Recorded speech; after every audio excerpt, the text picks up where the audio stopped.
रहमानिर्रहीम, अस्सलाम वालेकुम, good morning. New Pakistan में आपको खुशामदीद कहती हूँ। आज मौसम भी बहुत अच्छा है और अल्हम्दुलिल्लाह बारिश भी हो गई है, तो अब उम्मीद करते हैं कि इंशाल्लाह जो बीमारियाँ आ रही हैं, जो लोगों को परेशानियाँ हैं, उससे काफ़ी हद तक छुटकारा भी मिल जाएगा।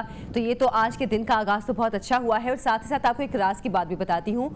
राज की बात यह है कि राज जब तक आपके पास रहता है, यानी कि जिस किसी का वो राज है वो उसके अपने पास रहता है, तब तक वो राज रहता है। जब आप किसी और को कोई बात बता देते हैं और कहते हैं कि किसी को ना बताना, तो फिर उसके बाद वो राज नहीं रहता। ये है राज की बात कि अपना राज अपने तक रखें। और कहते हैं कि अगर आपका बहुत दिल चाह रहा है कि अपनी बात किसी को बतानी है तो दीवार से कह दें, बजाय इसके आप लोगों को बताएं और फिर वो राज ना रहे। चलें जनाब, आज के प्रोग्राम के हवाले से बात करें तो आज बड़े ज़बरदस्त टॉपिक्स हैं हमारे प्रोग्राम में। और आज 4 जनवरी है, तो आज इंटरनेशनल ब्रेल डे है। मतलब ब्रेल डे का मतलब ये है कि जो लोग बिसारत से महरूम हैं उनकी जो पढ़ाई के लिए एक सिस्टम होता है उसको ब्रेल बोलते हैं। मतलब जो उनकी किताब या उनका पढ़ने का जो तरीका होता है, जो उभरी हुई लकीरें होती हैं, अगर हम ये कहें तो उसको ब्रेल बोलते हैं। इस हवाले से हम बात करेंगे, आपको एक बहुत ज़बरदस्त सी शख्सियत से मिलवाएंगे। एक बहुत ही ख़ास मेहमान हमारे साथ होंगे। साथ ही साथ जनाब एक शादी की तकरीब सोशल मीडिया पे काफ़ी मशहूर हो गई है, और वो इसलिए मशहूर हुई है कि जो बारात ले जाने वाले थे लड़के वाले, उन्होंने वहाँ लोगों में जो लड़की के जो दुल्हन के गांव वाले थे उनमें उन्होंने गर्म शॉलें, मोबाइल फ़ोन्स और करेंसी जो है वो तकसीम की है। बल्कि वीडियो भी आप देख रहे होंगे, छत से उन्होंने फेंकी हैं ये चीज़ें लोगों में।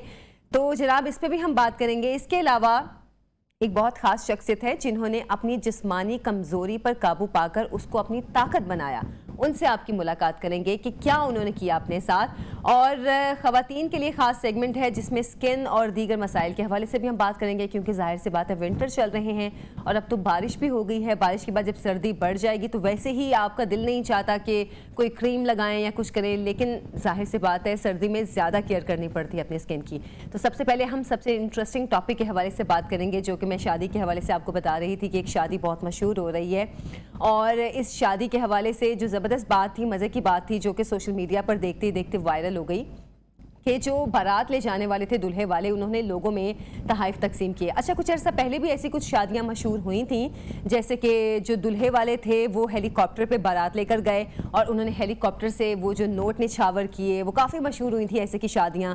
फिर कुछ और भी शादियाँ हमने देखी थी जिनमें बड़ी बड़ी गाड़ियाँ थीं, जो सबसे महंगी तरीन गाड़ियाँ हैं, उन पर गाँव में बारात लेकर गए थे।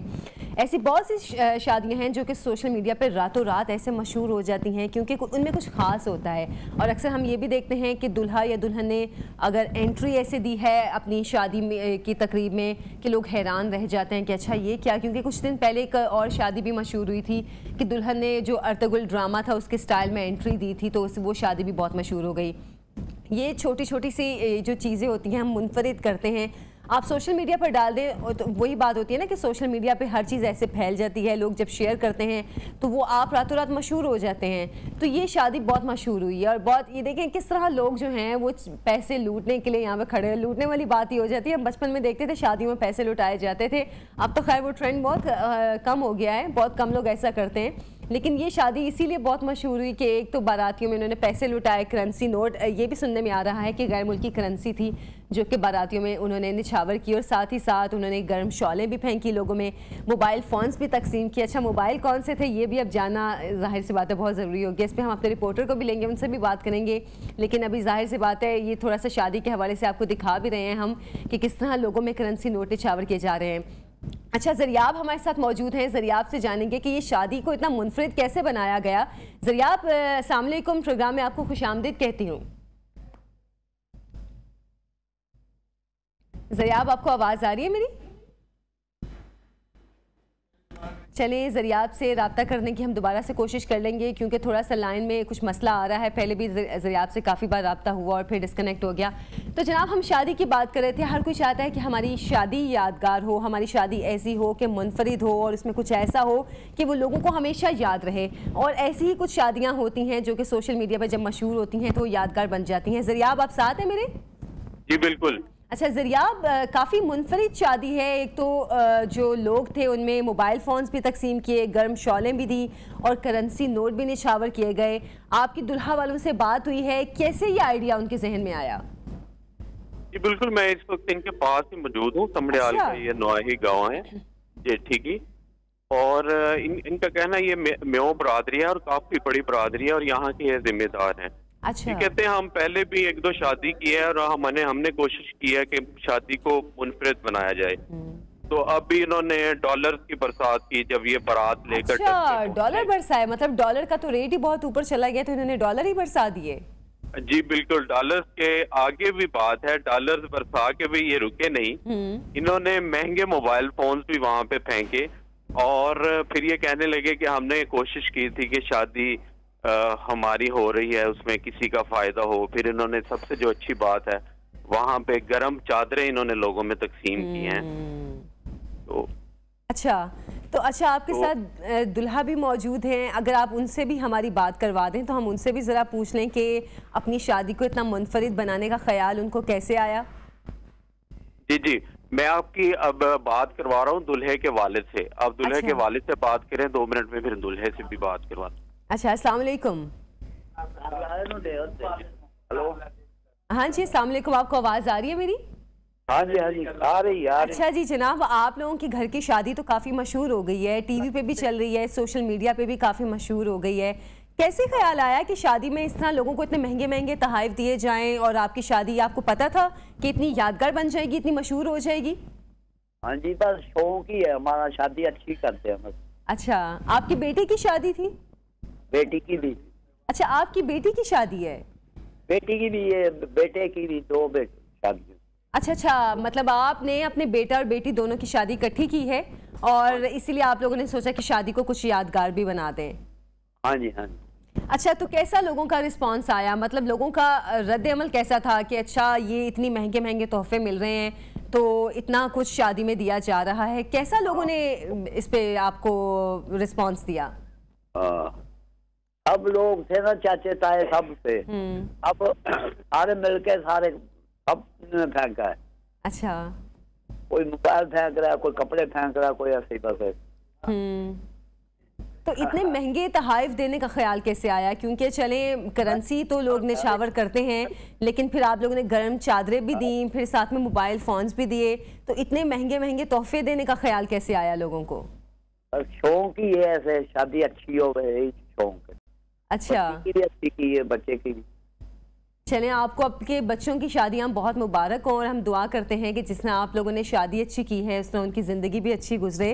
तो ज़रियाब हमारे साथ मौजूद हैं। ज़रियाब, आपसे मैं बात करना चाह रही हूँ। जी जी जी जी, मैं आपके साथ। अच्छा ज़रियाब, दुल्हा दुल्हन तो आप इधर मौजूद हैं घर में, लोगों को इतने महंगे महंगे तोहफे दिए हैं, क्या इन्होंने दुल्हन को भी, दुल्हन वालों को भी इतने महंगे तोहफे दिए हैं? जी, दुल्हन को भी इन्होंने तोहफे दिए हैं। उसके अलावा इन्होंने अपनी बेटी की शादी की है, उसमें भी इन्होंने जो करोला गाड़ी दी है। इससे पहले भी इन्होंने शादी की थी तो इसमें जानवरों के इन्होंने जोड़े दिए थे, वो भी बड़ी मुनफरिद करने की इन्होंने कोशिश की थी, तो वो भी सोशल मीडिया पे काफी वायरल हुई थी। वो भी सबसे पहले नियो न्यूज ने ही उसकी कवरेज की थी यहाँ पे। तो इन्होंने एक मुनफरिद ट्रेंड बना दिया हुआ है शादी का। जब भी शादी करते हैं तो वो सोशल मीडिया पे वायरल हो जाती है और मीडिया की ज़ीनत बन जाती है। अच्छा, चलें ठीक है ज़रिया, बहुत शुक्रिया आपका। और जाहिर सी बात है, सारी पैसे की बात है कि आपके पास पैसे इतने हैं कि आप लोगों को इतने महंगे तोहफे दे रहे हैं, क्योंकि हमारे पाकिस्तान की ज़्यादातर आवाम तो ये चीज़ें अफोर्ड नहीं कर सकती है। लेकिन बहरहाल हमें कोशिश करनी चाहिए कि इतनी मुनासिब अंदाज में अपनी शादी करें कि जिसको देख कर लोगों के दिल में एहसास से कमतरी पैदा ना हो। एक छोटी सी ब्रेक से वापस आएंगे, हमारे साथ रहिए।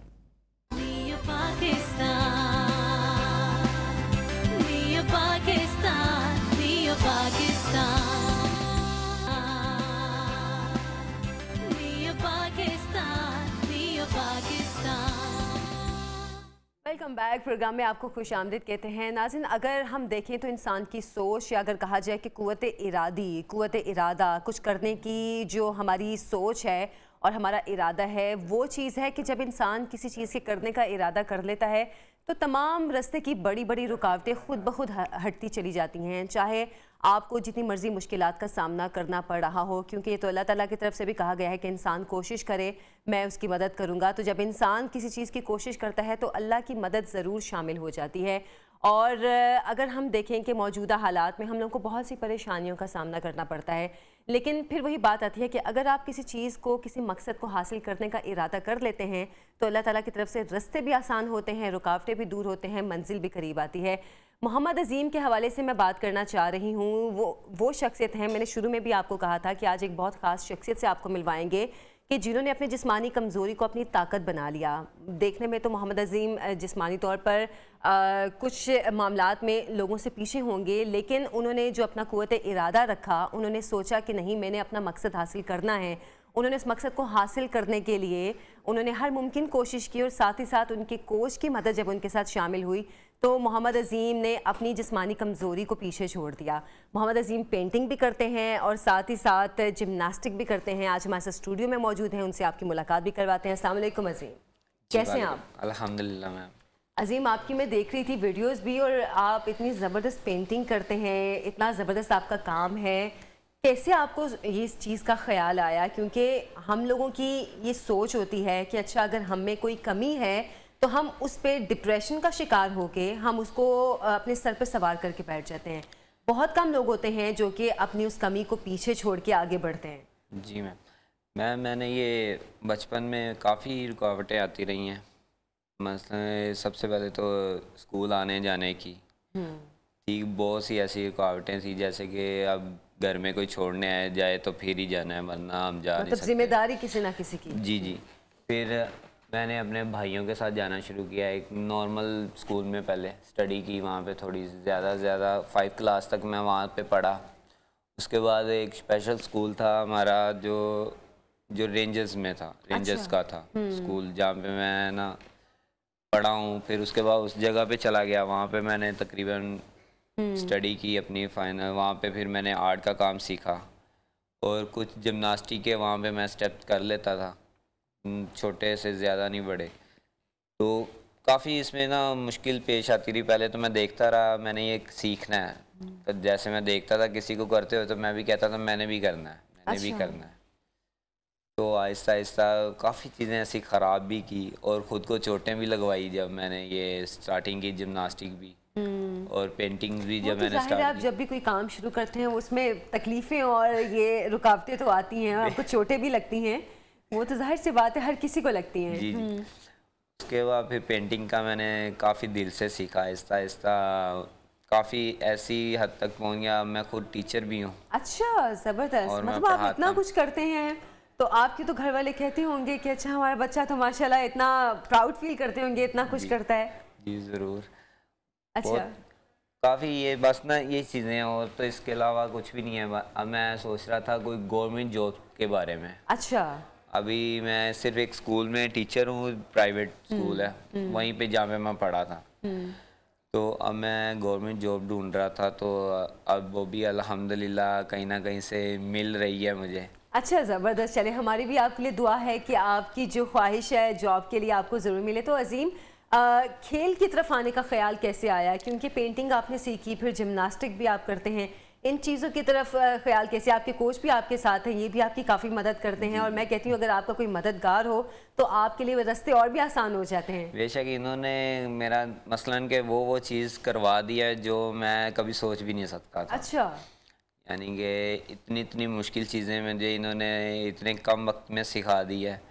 जैसे कि जो एक नॉर्मल इंसान अगर सीखने पे आए तो कम से कम भी उसको कोई 4-5 साल से ऊपर ही हो जाएंगे सीखते सीखते भी। तो सर ने काफ़ी एफर्ट की मेरे लिए, उन्होंने काफ़ी सामान भी प्रोवाइड किया मुझे खुद। अच्छा। और एक उन्होंने मुझे एक रूम भी दे दिया था जहाँ पे मैंने अपना गेम्स वगैरह करनी है, रोज़ाना की प्रैक्टिस करनी है। तो ऐसे ही इनका काफ़ी साथ है मेरे साथ। अच्छा नज़र साहब, एक आम आदमी जब एक मतलब मुकम्मल अगर हम कहें कि हाथ पाँव जिसके हों, उसको भी काफ़ी चीज़ें सीखने में मुश्किलात पेश आती हैं। तो अजीम के तो वैसे भी उनके साथ जिस्मानी मामलात के वो कुछ माजूरी के मामलात हैं। आपको कितनी मेहनत करनी पड़ी है अजीम के ऊपर, और अजीम ने कितनी जल्दी सीखा या कितना टाइम लिया एक आम आदमी की निस्बत? जी बिस्मिल्लाहिर्रहमानिर्रहीम। ये माशाल्लाह से इसका अपना जज्बा था और इसके अंदर जो कुदरती टैलेंट था ना, ये सब उसकी वजह से हुआ है। और मैंने ये फील किया है कि जो नॉर्मल बच्चे मेरे पास जिमनास्टिक करते हैं, ये इसको करवाने में मुझे कोई दुश्वारी नहीं आई। सिर्फ ये था कि इसके लिए कोई स्पेशल हमने अपरेटस तैयार किया और इसको थोड़ा सा यानी कि आवाम से हटा के इसको एक अलग से इसका स्टूडियो बनाया जहाँ पे ये अपनी जिमनास्टिक परफॉर्मेंस करता था और ट्रेनिंग करता था कि ताकि लोग जो है ना वो इसको परेशान ना करें। तो बहुत सारे लोग इसको भी परेशान करते थे ना, हम जो पब्लिक प्लेस पे या कहीं पार्क में या ग्राउंड में करते हैं ना अपनी क्लब में, तो वो भी इसको थोड़ी परेशानी होती थी इससे। तो इसके लिए फिर मैंने जो है ना इसको डिज़ाइन किया, इसका सामान इसके बॉडी के हिसाब से कि यार इसको ये चीज़ इसको मुहैया की जाए तो ये जल्दी सीख जाएगा। लेकिन इसका जो जज्बा था ना जो इसके अंदर, मुझे ज़्यादा इसके लिए मेहनत नहीं करनी पड़ी। अच्छा, हाँ जी, मैं वही बात कही थी, कुव्वत इरादी आपकी बहुत ज़्यादा खास होती है कि अगर आप किसी चीज़ को करने का इरादा कर लेते हैं तो वो चीज़ें और आसान हो जाती हैं। बिल्कुल ऐसी है। तो अजीम के मामले में भी यही हुआ कि अजीम में जज्बा भी था, लेकिन आपने बस वो एक साथ रोल प्ले किया कि उसके उस जज्बे को मजीद पॉलिश करें। बिल्कुल ऐसी है। अच्छा, तो अब जैसे मैं बात कर रही थी कि हम आम लोग भी चीज़ें सीखने में बहुत टाइम लेते हैं, तो अजीम को अगर पेंटिंग की अगर बात करें, पेंटिंग सीखने में, जिमनास्टिक सीखने में कितना टाइम लगा आम लोगों की निस्बत? ये मैंने पहले भी यही बात बताई है कि इसके अंदर जो कुदरती टैलेंट था ना, ये उसी की वजह से हुआ है। और ये मुमकिन तभी होता है जब इंसान जब उसके अंदर वो टैलेंट पैदा कर देता है या उसके अंदर वो सलाहियत अल्लाह ताला की तरफ से होती है कि ये चीज़ ने ये लोगों के लिए मोटिवेशन मोटिवेशन देनी है लोगों को, इसलिए ये सब कुछ जो ना ये हो सका है। अच्छा अजीम, आप पेंटिंग भी करते हैं, तो किस तरह की पेंटिंग्स करते हैं और पेंटिंग का शौक आपको वैसे हुआ कैसे? मैंने अभी आपको बताया था, मैं जिस स्कूल में गया था ना, वो भी एक स्पेशल बच्चों का स्कूल था। वहाँ पे हमारे टीचर थे जो ना पेंटिंग्स करवाते भी थे, सिखाते थे, और ना हमारे बच्चे कुछ ऐसे थे ना सुन सकते थे ना बोल सकते थे। अच्छा, वो वाले बच्चे करते थे। तो मैंने उनकी तरफ देख देख के ना तो मुझे भी शौक चढ़ा। तो काफ़ी इसमें मुश्किलात आई, जारी बात, उसको पकड़ना, ब्रश को चलाना, ये चीज़ों में। फिर आहिस्ता आहिस्ता सर ने काफ़ी मुझे वहाँ पे सिखाया, उन्होंने बताया पास बिठा के, जहाँ पे तकरीबन 1-1 घंटे की क्लास होती, वहाँ पे मैं तकरीबन 2-3 घंटे लगा लेता था। अच्छा, इस चीज़ में। तो आहिस्ता आहिस्ता मैम अल्हम्दुलिल्लाह जो भी पेंटिंग्स हो वो मैं बना लेता हूँ। अच्छा अजीम, हम चाहते हैं आप क्योंकि जिमनास्टिक करते हैं तो हम चाहते हैं कि कुछ आप हमें भी करके दिखाएं, आप किस तरह जिमनास्टिक करते हैं। सर, आप अजीम की मदद करेंगे? जी बिल्कुल। कोई मुश्किल तो नहीं पेश आएगी आप लोगों को? नहीं, करके दिखाएगा इंशाल्लाह। ये माइक आप साथ पॉकेट में रख लें। ठीक। इसका माइक निकालना पड़ेगा। अजीम का माइक निकालना पड़ेगा। आप ऐसे करें, आप वहां से माइक निकाल दें।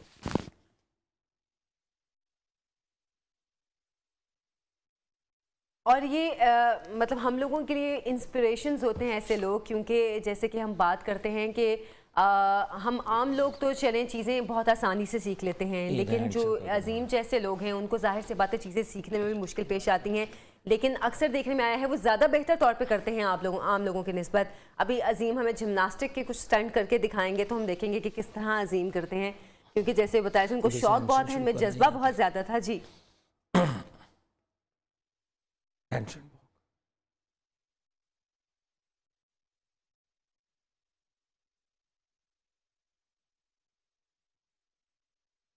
अच्छा ये क्या हो रहा है सर? ये हैंडस्टैंड वॉक कर रहा है। अच्छा, और ये जिमनास्टिक में ही आता है? जी है, ये जिमनास्टिक में आता है। अब ये हैंड स्प्रिंग करके दिखाएंगे। इधर थोड़ा सा मैट्रेस वगैरह नहीं है तो मुझे थोड़ी सपोर्ट करनी पड़ेगी। अच्छा, मैट्रेस की वजह से थोड़ी मुश्किल पेश आ रही है आपको? चले, जो आप आसानी से कर सकें वही कर लें, क्योंकि अभी जो चीज़ें अवेलेबल हैं हम उसी में उसको मैनेज कर सकते हैं। कुशन, अच्छा कुशन चाहिए तो ये कुशन पड़े हुए हैं। चलो इसके ऊपर फिर एक ही करनी है, तो हैंड स्पिन करनी, ठीक है। ये काफ़ी सारे ना फ्लिप करता है, लेकिन अब ये एक ही करके दिखाएगा। अच्छा चले ठीक है, मैं वही कह रही हूँ जो आसानी है ना इस वक्त जो करने में आप वही कर लें, ताकि अजीम को भी कोई तकलीफ ना हो, कोई मुश्किल ना हो। ज़बरदस्त अजीम, वाह ज़बरदस्त, आपने तो बहुत अच्छा किया है। उस तरफ से आके, हाँ इसके ऊपर। अच्छा चलें बस एक और कर लें ताकि आपको ज़्यादा मुश्किल ना हो, ज़्यादा इस पे तकलीफ भी ना हो। ज़बरदस्त, वाह। ये तो मुझे तो बहुत मुश्किल लग रहा है देखने में, गिरेंगे तो नहीं अजीम? ये प्लैंक है जी। अच्छा, ये प्लैंक। अच्छा वैसे ना इसमें कोच की भी बहुत मेहनत है ऑनेस्टली, मतलब मैं देख रही हूँ जिस तरह नज़र साहब भी कर रहे हैं, अजीम का साथ दे रहे हैं। किसी बच्चे को उठाना इतना मुश्किल होता है तो एक इंसान को उठाना, एक बड़े इंसान को उठाना तो उससे भी ज़्यादा मुश्किल होता है। नज़र साहब वाकई आपकी हिम्मत है, हम आपकी भी हिम्मत को सलाम पेश करते हैं कि आपने जिस तरह अजीम का साथ दिया। और अजीम वाकई आपकी जो कोशिश है इंशाल्लाह आपको ज़रूर किसी मुकाम तक लेकर जाएगी, और हम दुआ भी करते हैं कि इंशाल्लाह अल्लाह ताला आपके लिए कामयाबियों के रास्ते भी खोले। आप दोनों का बहुत शुक्रिया, नज़र साहब आपका भी, अजीम आपका भी बहुत शुक्रिया हमारे स्टूडियोज़ में तशरीफ़ लाए हैं। एक छोटी सी ब्रेक से हम अभी वापस आएंगे, आप हमारे साथ रहिए।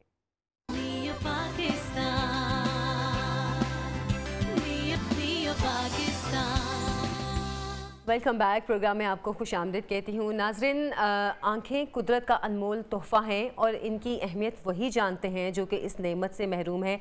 हमारी आंख में अगर रूटीन के कामों में कोई हल्की सी चीज़ पड़ जाए और हमें सही से नज़र ना आ रहा हो, धुंधला नज़र आ रहा हो, तो हम लोग को कितनी तकलीफ़ होती है और हम लोग परेशान हो जाते हैं कि पता नहीं हमारी आंखों को क्या हो गया। लेकिन जो लोग इस नेमत से महरूम हैं वो कितनी मुश्किलात का सामना करते हैं, ये हमें अपनी उस छोटी सी एक दिन की तकलीफ़ से अंदाज़ा कर लेना चाहिए कि उन लोगों को अपनी ज़िंदगी के जो तमाम मामलात हैं उनको निपटाने में या अपने घरेलू अमूर या बाहर के कामों को निपटाने के लिए किन मुश्किलात को फेस करना पड़ता है, ये शायद हम इस चीज़ का अंदाज़ा भी नहीं कर सकते। मैं पहले भी जिक्र कर रही थी कि आज 4 जनवरी है जो कि इंटरनेशनल ब्रेल डे है, और नाबीना अफराद कहें या बसारत से महरूम अफराद कहें, उनके लिए ये दिन जो है एक बेहतरीन, मतलब अगर कहा जाए, और एक क्या एक लफ्ज़ होता है कि ज़बरदस्त दिन है कि जिसमें ब्रेल डे के हवाले से जो बात करते हैं ये मनाया जाता है 4 जनवरी को। अच्छा, इसके हवाले से अगर मैं थोड़ी सी आपको डिटेल बताना चाहती हूँ कि इस तर्ज़ तहरीर जो कि ब्रेल होती है, जो कि कागज़ पे उभरे हुए नुक्ते होते हैं जिनको पढ़ा जाता है, इस तर्ज़ तहरीर को 4 जनवरी 1809 को फ्रांस में जन्म लेने वाले और 3 साल की उम्र में एक हादसे के बाद बसारत से महरूम होने वाले लुई ब्रेल ने ईजाद किया था। और अभी हाल ही में अक़वाम मुत्तहिदा में पाकिस्तान की मंदूब जो साइमा यूसुफ हैं, उन्होंने हिंदुस्तान को भरपूर जवाब ब्रेल पढ़ कर दिया था। मतलब मैं कहना चाहती ये इनकलाब का दिन है जो बसारत से महरूम अफराद के लिए। तो ब्रेल डे क्यों मनाया जाता है और इसकी अहमियत क्या है, इस पर हम बात करेंगे। हमारे साथ मौजूद हैं मोहसिन नवाज साहब, मोटिवेशनल स्पीकर भी हैं, और अभी मैं उनसे बात करी थी, मुझे बताए थे कि उनकी सोशल मीडिया पर फ़ैन फॉलोइंग भी बहुत ज़्यादा है और अपने बारे में मज़ीद भी वही बताएंगे। मोहसिन साहब अस्सलाम वालेकुम, प्रोग्राम में आपको खुशामदीद कहती हूँ। बहुत बहुत शुक्रिया, thank you so very much. मैं बहुत अच्छा महसूस कर रहा हूँ आपके साथ इस शो पर शरीक होते हुए। आयशा, लुइस ब्रेल की हम बात कर रहे थे जी। और लुइस ब्रेल जो कि 4 जनवरी 1809 को जब पैदा हुए तो 3 साल की एज में, चूँकि घर में वालिद जो है वो चमड़े का काम करते थे, वर्कशॉप थी घर में। अच्छा। और उसमें अचानक वो जो चमड़े के काम में सुआ इस्तेमाल होता है वो इनकी आंख में लगा। अच्छा। और उसके लगने से ये 2 साल तकरीबन बीमार रहने के बाद फिर दोनों आंखों की बीमारी इनकी ऐसी बनी कि जिससे ये ब्लाइंड हो गए। अच्छा, उसके बाद ये काफ़ी सोचते रहे कि उस ज़माने में तो कोई इंतज़ामात नहीं थे पढ़ने लिखने के। जी। तो काफ़ी ये फिक्र किया करते थे कि मैं पढ़ना लिखना कैसे करूँगा। करीबी एक स्कूल में तो दाखिल हो गए थे, लेकिन फिर ये इसी सोच में, इसी मिशन में, इसी जिद्दोजहद में थे कि मैं कैसे लिखना पढ़ना शुरू करूँ। तो एक दिन इनको ये ख्याल आया कि जिस सुए से उस चमड़े पर सुराख किया जा सकता है, इसी तरह की कोई शक्ल लिखने पढ़ने के लिए भी बनाई जा सकती है। अब आप ये देखिए बड़ा ख़ास नुक्ता कि क्राइसिस में से अपॉर्चुनिटी को ढूंढने की नज़र थी उनकी। बिल्कुल। इसलिए मैं हमेशा कहा करता हूँ कि माजूर वो नहीं जिसकी नज़र नहीं, माजूर वो है जिसके नज़रियात नहीं। वाह, बहुत ज़बरदस्त आपने बात। तो क्या हुआ कि लुइस ब्रेल ने स्टाइलिस और फ्रेम की मदद से ब्रेल का जो सिस्टम इंट्रोड्यूस करवाया, जो कि 6 डॉट्स पर मुश्तमिल एक सेल होता है जिसमें 63 तरह की मुख्तलिफ शक्लें बनती हैं, और उस सेल की मदद से आप तमाम तरह के जो अल्फाज हैं, हुरूफ हैं, वो फिर लिखते हैं। ये कोई 128 पैटर्न्स हैं जिनकी मदद से ये दुनिया भर में 1949 से यूनेस्को ने फिर राइज कर दिया ये सिस्टम कि ब्रेल सिस्टम वो होगा जो ब्लाइंड लोगों के लिखने पढ़ने का जरिया होगा, जो अभी दुनिया में काफ़ी पॉपुलर है। अच्छा, ज़बरदस्त। बुनियादी जो चीज़ है कि आप अपने आप को ज़िंदगी में अगर आगे बढ़ाना चाहते हो तो कोई भी आने वाला जो क्राइसिस है, मैं अगर ब्लाइंड लोगों की बात करूं तो ब्लाइंडनेस भी एक काफ़ी बड़ा आपके लिए एक ऐसा सदमा होता है किसी भी शख्स के लिए जिसके साथ उसकी ज़िंदगी से रोशनी चली जाती है। बिल्कुल बिल्कुल, लेकिन रंग चले जाते हैं ज़िंदगी के, ऊपर रंग चले जाते हैं। वो मतलब मैं अगर अपने बचपन की बात याद करूं तो मुझे याद है कि मुझे पेंटिंग्स का बड़ा शौक़ था। मैं पेंटिंग किया करता था, मुझे सैर का बड़ा शौक़ था, मुख्तलिफ मैंने कुदरती मनाजिर बहुत सारे देखे और उन सब को अक्सबंद करना। कैमरा में मैंने जब बाय किया था तो मैंने बहुत सारी ऐसी पिक्चर्स को कुदरती मनाजिर की वो कैप्चर की। तो ये सब कुछ 13 साल की उम्र तक तो रहा, लेकिन फिर 6 मंथ्स के टाइम पीरियड के अंदर मेरी आई साइट चली गई। अच्छा। ये तो इसमें तो कोई शक नहीं है कि आंखें अल्लाह ताला की बेहतरीन नेमत हैं और उसके साथ आप अपनी ज़िंदगी की तमाम रानाइयों, खूबसूरतियों को, मनाजिर को देखते, महसूस करते और रूह तक पहुंचाते हैं। बिल्कुल। लेकिन बात यह है कि अगर किसी हादसे या मसले की वजह से, बीमारी की वजह से बीनाई चली जाती है तो देन आप अपनी पावर ऑफ चॉइस से, एटीट्यूड से आप रिस्पॉन्ड क्या करते हैं नेचर के इस फैसले को। असल चीज़ ये है कि हम कुदरत की तरफ से आने वाले किसी भी इम्तहान को फिर आंसर कैसे करते हैं। बिल्कुल बिल्कुल। चंद एक ऐसे पॉइंट्स हैं आयशा जो समझ में आए, और मेरी बातचीत चूँकि इस वक्त वो लोग भी देख रहे हैं जिनके साथ कोई फिजिकल चैलेंज है और वो लोग भी देख रहे हैं जिनके साथ फिजिकल तो नहीं, कोई फाइनेंशियल चैलेंज हो सकता है, कोई सोशल साइकोलॉजिकल चैलेंज हो सकता है, साइकोलॉजिकल चैलेंज हो सकता है। चंद एक नुक्ते अगर हम याद रख लें तो हमारी ज़िंदगी बहुत आसान हो सकती है। नंबर 1 ये है कि आप किसी शख्स पर इतना इन्हिसार न करना शुरू कर दें कि उसके बगैर आपका जीना मुश्किल हो जाए, यानी उससे रिश्ता कमज़ोर हो तो आप कमज़ोर हो जाएं। बिल्कुल बिल्कुल, ये बहुत अच्छी बात आपने कही। उससे रिश्ता टूटे तो आप टूट जाएं। तो ऐसा खुद इन्हिसारी पर चलना है, अपनी ज़ात के अंदर इतना मजबूत बनना है कि आपके प्यारे रिश्ते, दोस्त, नाते, सारे ताल्लुक बहुत अच्छे, बहुत ज़बरदस्त उनको निभाना है, लेकिन इतना किसी पर इन्हिसार नहीं करना कि आपके अंदर टूट फूट हो उसकी दूरी से। नंबर 2 ये कि माजी की तल्ख यादों को बार बार रिकॉल करके अपने आप को परेशान मत करें। बाज़ औक़ात कोई सिचुएशन चली जाती है लेकिन हम अपनी उन्हीं यादों की वजह से अपने आप को तकलीफ़ पहुँचाते रहते हैं। माजी सिर्फ सीखने के लिए होता है, पास्ट से हम सीखें, लेकिन उन चीज़ों को रिकॉल कर करके अपने आप को परेशान ना करें, जो कि हम लोगों की सबकी नेचर है कि हम लोग अपनी जो बुरी चीज़ें हैं उनको ज़्यादा याद करते हैं बजाय अच्छी चीज़ों के। एग्जैक्टली। तीसरी उसमें एक ख़ास चीज़ है जो अगर आपके पास रहे और आपका सारा कुछ चला जाए तो सारा कुछ गया हुआ भी वापस आ सकता है अगर वो चीज़ आपके पास है। लेकिन अगर वो चीज़ चली जाए और सब कुछ आपके पास है तो आपके पास बचा कुछ भी नहीं। और वो चीज़ क्या है? वो है उम्मीद। उम्मीद का जायज़ा लेते रहें, आप उम्मीद रखते हैं या नहीं, इसका बहुत ज़्यादा दारोमदार आपकी ज़िंदगी में पैदा होने वाली सिचुएशंस के साथ हुआ करता है। सही। अहम नुक्ता ये भी है याद रखने का कि बहुत सारे लोग कामयाब होना चाहते हैं तो वो कामयाबी के लिए ये सोचते हैं कि तेज़ चलना ज़रूरी है। एक्चुअली कामयाबी के लिए तेज़ चलना नहीं बल्कि चलते रहना ज़रूरी होता है। कुदरत के निज़ाम का जायज़ा लीजिए कि कुदरत के किसी भी काम में जल्दी नहीं है, लेकिन इत्मीनान के साथ कुदरत का जितने भी शाहकार हैं, पौधे हों, दरख्त हों, दरिया हो, ये सब कुछ कितनी रवानी से आहिस्ता आहिस्ता चलता रहता है और फिर नतीजा जो है वो सामने। मोहसिन साहब, फिर इस पे एक सवाल ये भी है कि क्या कोई जिस्मानी कमज़ोरी कामयाबी की राह में रुकावट बन सकती है? मैं समझता हूँ कि रुकावट बन सकता है तो आपका सेल्फ इमेज बन सकता है। जिस्मानी जो कमज़ोरी है ये एक्चुअली आपको एक डिफरेंट लाइफस्टाइल में ले जाती है। मसलन जो लोग चल नहीं सकते वो चल तो नहीं सकते, लेकिन उसके लिए मुतबादिल उनके पास व्हीलचेयर की सहूलत मौजूद होती है।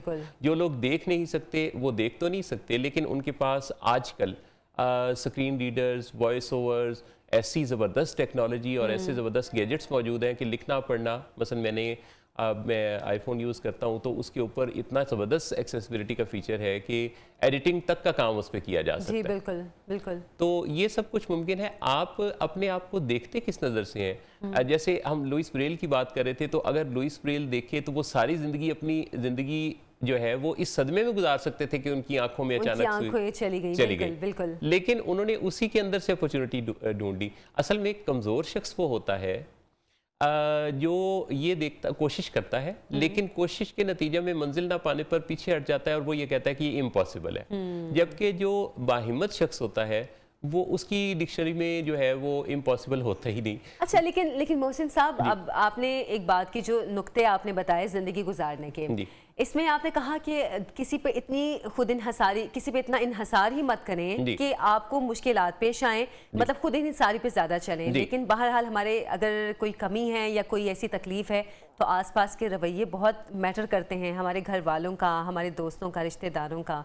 ये चीज़ कितना एक इंसान को आगे जाने या आगे जाने से रोकने में मददगार या रुकावट साबित होती है? बहुत ही अहम बात है, इसी बारे में अपने आप को मजबूत करने की ज़रूरत है। अगर किसी को डिवोर्स हो जाती है या किसी की शादी लड़की की नहीं होती, या कोई किसी बिजनेस में कामयाब नहीं हो पाता, या कोई किसी इम्तहान में नाकाम हो जाता है, अब ये या और बहुत सारी सिचुएशंस ऐसी हैं कि अगर आपको लोग कोई तबसरा करेंगे, बात करेंगे, लोगों का काम तो कहना है, और लोग तबसरा इसलिए करते हैं कि वो अपनी कमियों, कोताहियों, तकलीफ़ों से तवज्जो हटाने के लिए दूसरे की तरफ उंगली उठाते हैं। तो जब कोई दूसरा हमारी तरफ उंगली उठाए तो अगर हम इमोशनली स्ट्रांग होंगे तो तभी हम पर दूसरों के तबसरे असरअंदाज नहीं हो सकेंगे। लिहाजा क्या करना है कि दूसरों की तारीफ से भी बेनियाज हो जाए, ना किसी काम के अप्रिसिएशन के लिए, आगे बढ़ने के लिए आप तारीफ के मोहताज हो, ना आपके चलते हुए सफ़र को कोई रोक दे या स्लो कर दे किसी की तनकीद।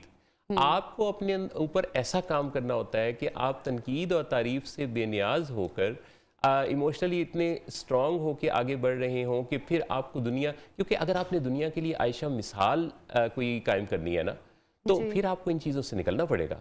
सही। अच्छा, दुनिया के मिसाल कायम करने की आप बात कर रहे हैं, अगर हम इंटरनेशनली देखें तो पाकिस्तान के जो बसारत से महरूम अफराद हैं वो कितना अपना रोल प्ले कर रहे हैं। अभी मैं साइमा सलीम का भी हवाला दे रही थी जिन्होंने अक़वाम मुत्तहिदा में हिंदुस्तान को जवाब दिया है ब्रेल पढ़ के।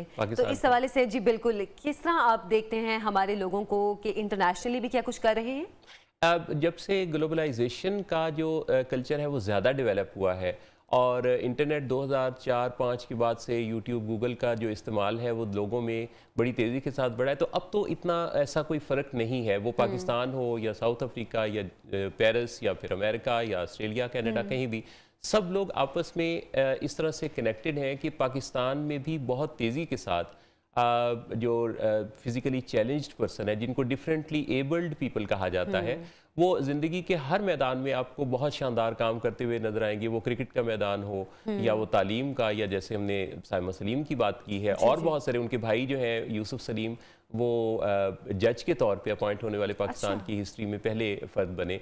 तो इसी तरह से बहुत सारे ऐसे लोग हैं जिन्होंने पाकिस्तान में इलेक्ट्रॉनिक मीडिया में, प्रिंट मीडिया में, ऐसी बहुत सारी मिसालें आपको मिल जाएंगी।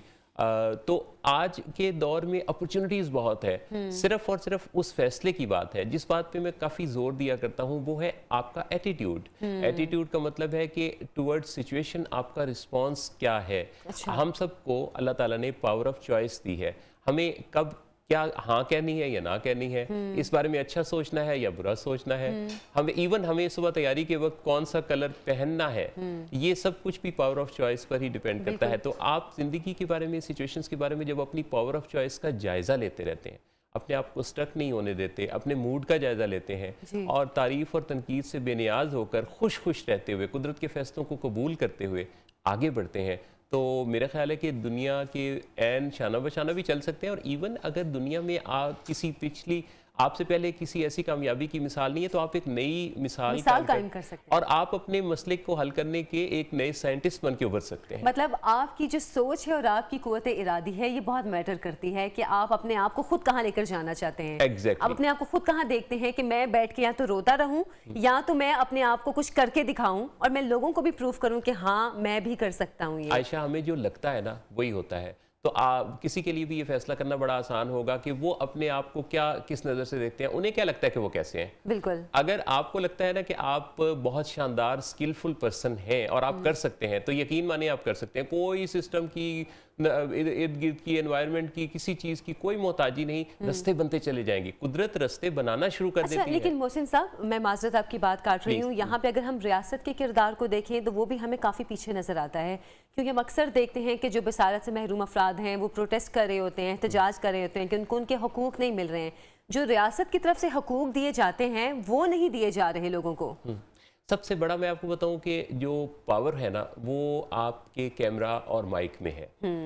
अगर हम रियासत की तरफ उम्मीद लगा के रखेंगे तो मैं इस पे कोई तबसरा नहीं करूंगा कि कब मतलब आपको अपनी जाती तौर पे कोशिश करनी होगी। मोहसिन साहब बहुत शुक्रिया प्रोग्राम में तशरीफ लाए। मेरे लिए ऑनर की बात है कि आपसे मेरी मुलाकात हुई है। एक ब्रेक से हम वापस आएंगे, आप हमारे साथ रहिए।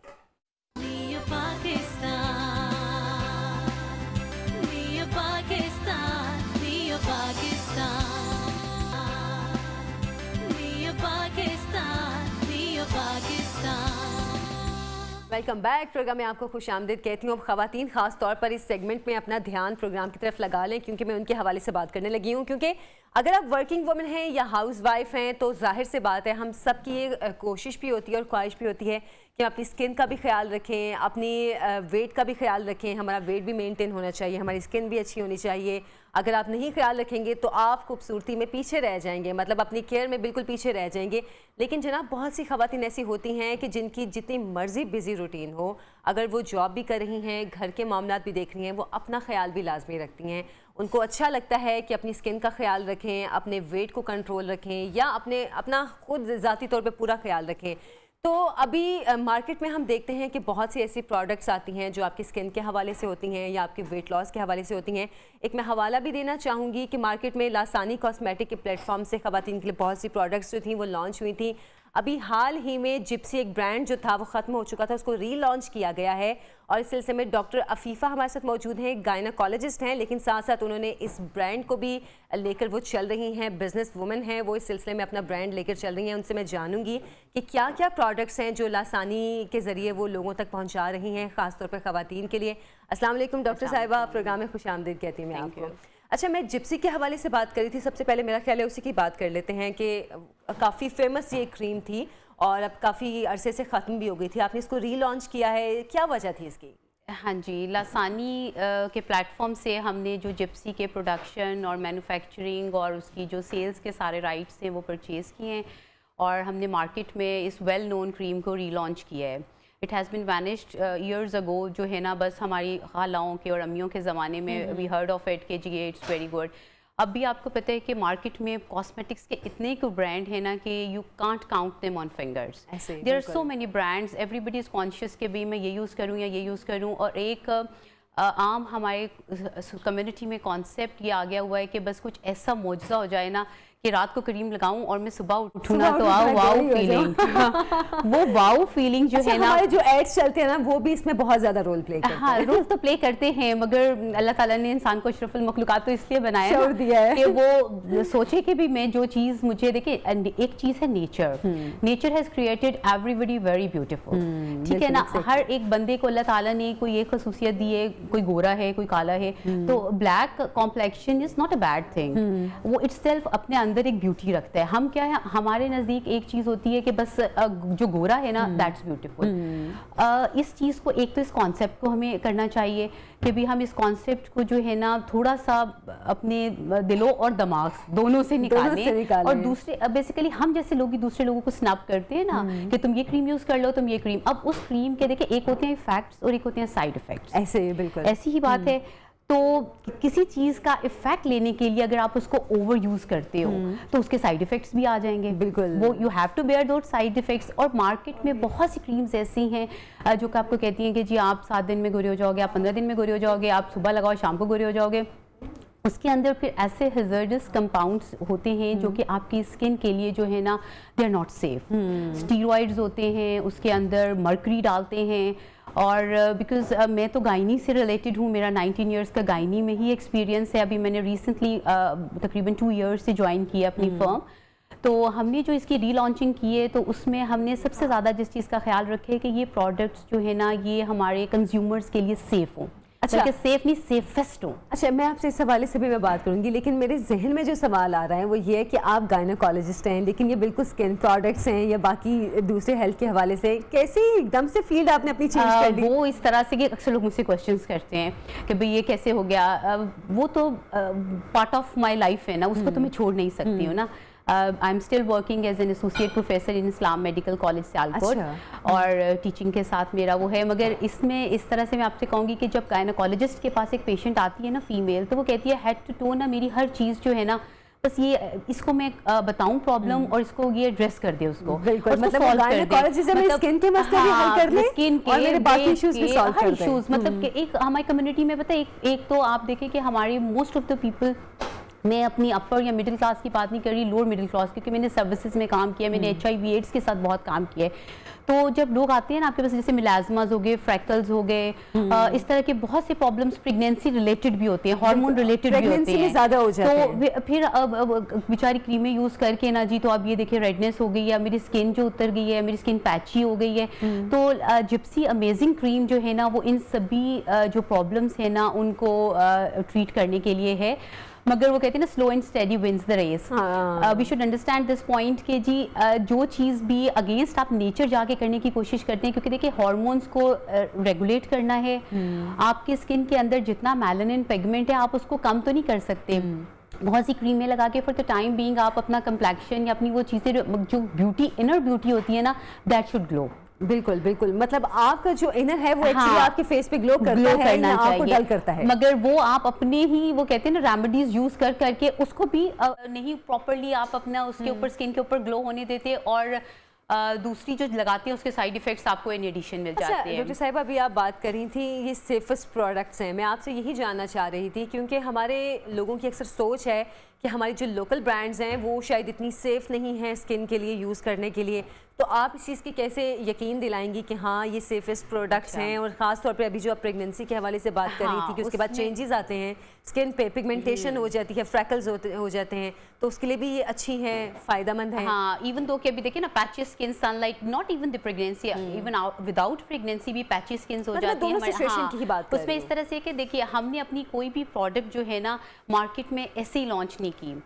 For a period of 1 year हमने सिर्फ रिसर्च की है, ठीक है। Gypsy is an old brand which has been relaunched by our company, मगर उसमें ऐसे नहीं है कि भी हमने उनकी, ठीक है, उनकी पुरानी फॉर्मुलेशन भी बहुत अच्छी होती होगी उस ज़माने के लिहाज से, ठीक है ना। लाइफ इज ऑलवेज चेंजिंग और there is always a room for improvement. तो हमने हमारी प्रॉपर रिसर्च लैब है जहाँ पे रिसर्च वर्कर्स हैं जो कि इसके ऊपर रिसर्च करते हैं, और इस क्रीम को या इस ब्रांड को दोबारा रीलॉन्च करने के लिए जितनी भी प्रोडक्ट्स हैं उन पे ऑलमोस्ट 1 year हमने अपनी लैब में रिसर्च की है। अच्छा, मतलब और पाकिस्तान स्टैंडर्ड टेस्टेड हैं तमाम प्रोडक्ट्स, पाकिस्तान स्टैंडर्ड से उसको अप्रूव करा के, और पाकिस्तान स्टैंडर्ड्स ने जब उसको ओके किया है, उसके उनके जितने भी टेस्ट थे, उनके जितने भी वो क्वालिटी मेंटेनेंस के वो जो क्राइटेरियाज थे उनको फुलफिल किया है, और फिर हमने इसको मार्केट में लॉन्च किया। यहाँ पे आपकी कुछ प्रोडक्ट्स भी पड़ी हैं, हमें इनके हवाले से बताएंगे कि कौन कौन से प्रोडक्ट्स किस किस मकसद के लिए है? हाँ जी बिल्कुल। सबसे पहले तो जिप्सी अमेजिंग क्रीम तो एक वेल नोन जो हमारी अम्मियाँ, खालाएँ और समहाउ जो हमारे बचपन के जो हम देखते आ रहे हैं घर में, हाँ, वो तो इसको फौरी तौर पे जो है ना वो पहचान लेंगे और जान लेंगे, ठीक है। एक तो अमेजिंग क्रीम है अलॉन्ग विद अमेजिंग सोप है, ये आपकी पैची स्किन के लिए है। अच्छा। और जो आपके फ्रैकल्स हो जाते हैं, मिलाजमास हो जाते हैं प्रेगनेंसी रिलेटेड, ये उनके लिए है। फिर अच्छा, एक कुछ क्रीम्स होती हैं, they are night creams and some are day creams. तो अभी अगर मैं कोई नाइट क्रीम लगा के ना तो सूरज की तपती रोशनी में बाहर निकलूंगी तो जाहिर है मुझे रेडनेस हो जाएगी, तो फिर ये क्रीम का फॉल्ट नहीं होता, इट्स माई ओन फॉल्ट कि भाई अब जब हर चीज़ की एक रिकमेंडेशन है, you have to follow that recommendation. बिल्कुल बिल्कुल, ठीक है ना। तो जो नाइट क्रीम है, amazing cream is a night cream, वो आपने नाइट टाइम पे यूज़ करनी होती है। उसके साथ ग्लोइंग क्रीम है, कुछ लोग कहते हैं अमेजिंग क्रीम नाइट क्रीम है, या it's night cream. Glowing cream है, ग्लोइंग जो है ना it's not for those people के भी ये आपकी जो ब्यूटी है ना, जो स्किन की एक टोन है उसके लिए है, मतलब स्किन टोन इवन करती है और दूसरी वाली डार्क स्पॉट्स को कम करती है। ये जो थोड़ी सी आपकी एजिंग की वजह से थोड़े बहुत रिंकल्स आते हैं, मगर इसके साथ साथ ना डाइट इंप्रूवमेंट बहुत ज़रूरी है। मतलब कि आपने ये नहीं कि आपने देखिए वाटर इनटेक आपका प्रॉपर होना चाहिए, सिर्फ एक चीज़ आप कहें कि मैं लगा के तो मैं खूबसूरत हो जाऊंगी तो इट डजंट वर्क। और दूसरा मोटिवेशन, बिल्कुल 2 दिन लगा के, 4 दिन लगा के, 6 दिन लगा के, मतलब हुआ नहीं तो चलो क्रीम को आज में रखो, गो परचेज अनदर वन, वो ऐसी बात नहीं है। उसके अलावा हमने अपना अभी cold cream regarding the season जो हमारा चल रहा है, हमने कोल्ड क्रीम लॉन्च की है फॉर द होल फैमिली। आपको पता है कि मॉइस्चर लॉस हो जाता है स्पेशली विंटर्स में, तो मॉइस्चर लॉक करती है, आपकी स्किन को प्रोटेक्ट करती है क्रैकिंग से और इन चीज़ों से।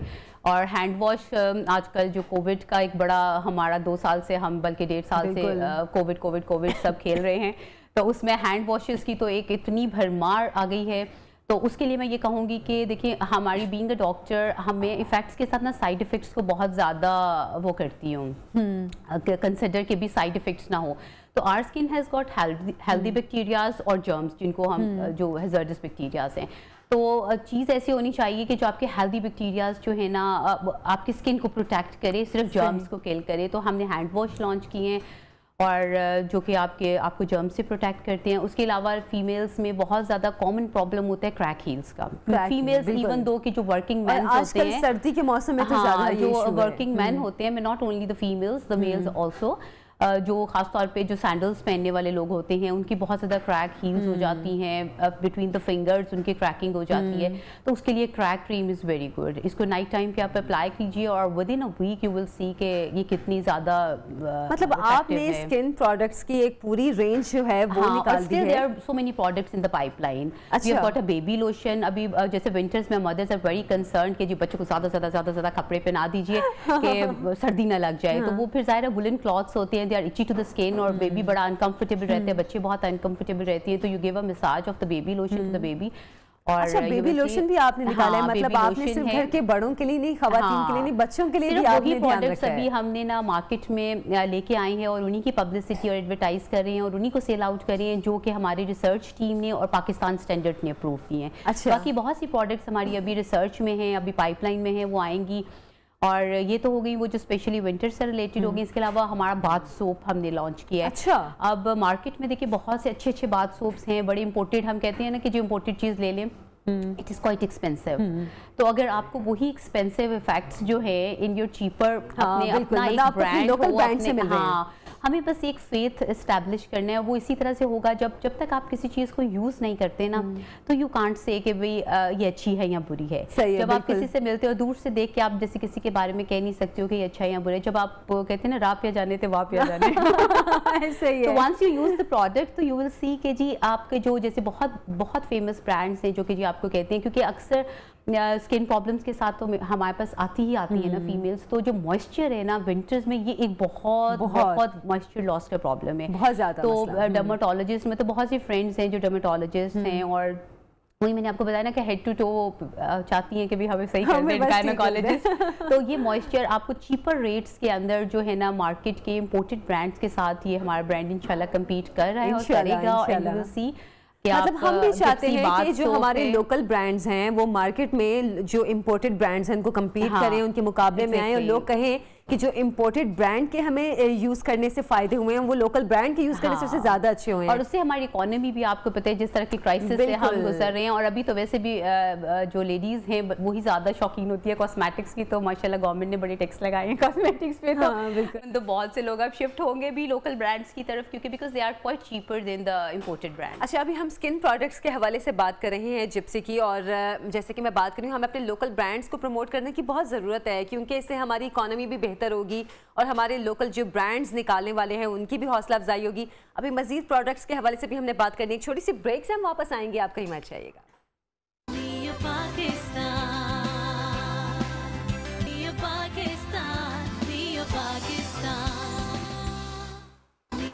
Welcome back. प्रोग्राम में आपको फिर से खुशामदीद कहती हूँ। ब्रेक से पहले हमने बात की स्किन के इश्यूज़ के हवाले से कि ख़वातीन को स्किन के हवाले से क्या क्या इश्यूज़ फेस करने पड़ते हैं और किन किन सिचुएशंस में करने पड़ते हैं। एक और अहम मसला जो है वो वेट लॉस का है।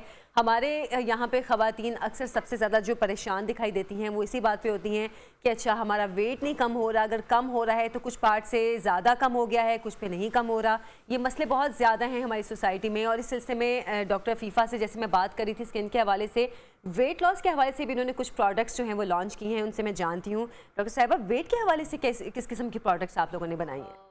वेट रिडक्शन के लिए जो है ना हमारे पास लसानी का अर्के मेज़ल है। अच्छा, इट्स फॉर एवरीबॉडी। ये तो मैं बहुत अरसे से लसानी करके मेज़ल का सुन रही, मैंने खुद भी यूज़ किया था। हाँ, लसानी का अर्के मेज़ल जो है ना ये हमारा ब्रांड है और इट्स वेरी इफ़ेक्टिव प्रोडक्ट। अभी बहुत से लोगों का ये होता है कि जी आप तो एक FCPS हैं और आप किस तरह से ये कहती है, तो मैं कहती हूँ देखिए जी जब हमारा ओल्ड एज में हम जाते हैं, अपने बहुत पीछे जाते हैं, तो तिब्बे नबवी था। हज़ूर सल्लल्लाहु अलैहि वसल्लम कलाम पाक के बाद जो चीज़ें यूज़ करते थे हम वो क्या था, अर्क थे, जड़ी बूटियों का इस्तेमाल था। तो ये सब प्रोडक्ट्स जो हमारी लसानी फार्मा के अंदर है ये सब ऑर्गेनिक प्रोडक्ट्स हैं।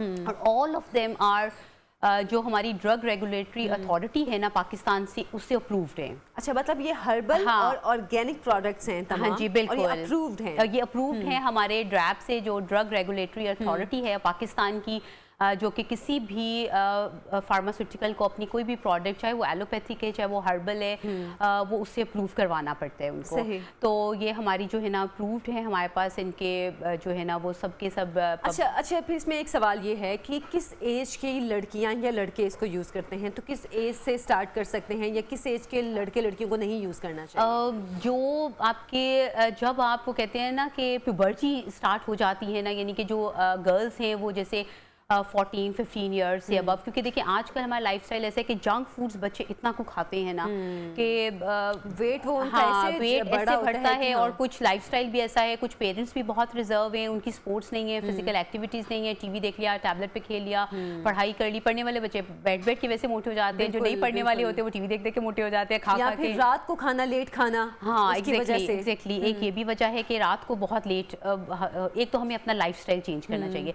अब मैं ये कहूँ कि मैं 2 बर्गर खा के तो एक करके मेज़ल का कप पी लूँगी और मैं 2 हफ्ते में पतले हो जाऊँगी, तो it's not possible. You have to control your diet, you have to take the balance diet, क्योंकि जो म्याना रवि और इत्तदाल है ना ज़िंदगी में, वो बहुत ज़रूरी है।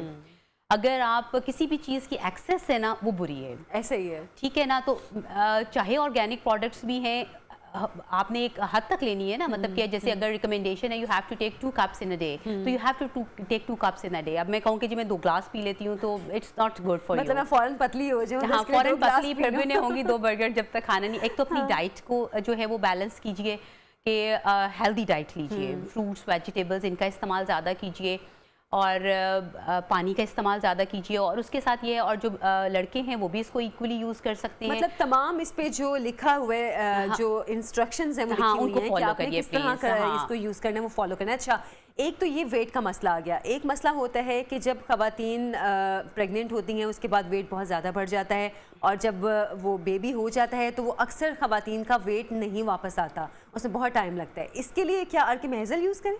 नहीं, इसके लिए अर्केमेज़ल यूज़ करने मगर आफ्टर 6 मंथ्स ऑफ। उसके लिए ये है कि हमारा है लासानी का अर्केदिस्मोल। अच्छा, ये यहाँ पे पड़ा भी हाँ, ये स्पेशल, ये भी हमारी जो है ना वो ड्रग रेगुलेटरी अथॉरिटी से अप्रूव्ड है। अच्छा, ऑर्गेनिक। आपने अक्सर देखा होगा कि अम्मियाँ जो हैं या दादियाँ नानियाँ घर में होती हैं, वो कहती हैं जी फलानी अजवाइन का जो है ना इसको कहवा पिलाओ, क्योंकि ये सब चीज़ें जो होती है ना यूट्राइन इन्वोल्यूशन में, और इन चीज़ों में गर्म पानी करके दो, इसको सौंफ का पानी दो, इसने बिल्कुल कच्चा पानी नहीं पीना, उसने ये नहीं करना, मतलब there are so many myths associated with these things. तो ये उसका एक मुरक्कब है, ये आप आफ्टर डिलीवरी जो है ना उनको देना, और ब्रेस्ट फीडिंग वाली मदर्स भी ले सकती हैं। अच्छा, वो भी ले सकती हैं? हाँ, इसके कोई ये मसला आ जाता है। हाँ, ये स्पेशली इसलिए है कि भी आपने, क्योंकि कॉम्पोजिशन बेसिकली देखिए चीजें तो वही होती हैं, कॉम्पोजिशन मैटर्स। अभी आप देखिए ना कि अब आप घर में मेकअप तो आप भी वही करती हैं और पार्लर वाली भी वही करती हैं, मगर उनके हाथों में एक जादू होता है, आपके हाथों में वो जादू नहीं है। ये भी तो बात इसी है। अगर एग्जांपल को आप देखें तो जो कॉम्पोजिशन है इट मैटर्स। घर में भी चीजें तो सारी अजवाइन, सौंफ, ये सब चीजें तो वही होती हैं जो कि हर्बल चीजें हैं, जो ऑर्गेनिक चीजें हैं जो आप यूज कर रहे हैं इन प्रोडक्ट्स में, मगर कॉम्पोजिशन मैटर्स। हमारे पूरी एक रिसर्च टीम है जो इसकी क्वांटिटी को, कॉम्पोजिशन को पूरा मॉनिटर करती है, और फिर कहते हैं ना मिक्स एंड मैच करना होता है हर चीज को, मिक्स एंड मैच और क्वांटिटी, वो सारा कुछ उसको ध्यान रख के बनाई जाती है। हाँ बिल्कुल। और एक और इम्पॉर्टेंट ये कि हमारी ना प्रेगनेंसी रिलेटेड जो लोग फीमेल्स हमारे पास आती है ना, हमारी कम्युनिटी में ना मिथ्स बहुत हैं, क्योंकि देखिए अभी एजुकेशन आ रही है मगर इतनी नहीं। प्रेगनेंसी स्पेशली जो प्रेग्नेंट लेडीज है ना, प्रेग्नेंट लेडीज, उनके लिए बहुत रिजर्वेशंस होती हैं। और अब इवन दो कि हमारे पास तो ऐसे पेशेंट्स पे आते थे, हम उनको सप्लीमेंट्स लिख के देते थे कि भाई आप ये सप्लीमेंट लीजिए, आपके लिए आयरन ज़रूरी है, आपके लिए फॉलिक एसिड ज़रूरी है। तो घर गए, नहीं सास ने कहा नहीं इसका तो बच्चे पे बहुत नुकसान होगा, ये तो डॉक्टरी दवाई है, डॉक्टरी दवाई नहीं खानी है, इसका तो बच्चे पे नुकसान है, ये तो गर्म है।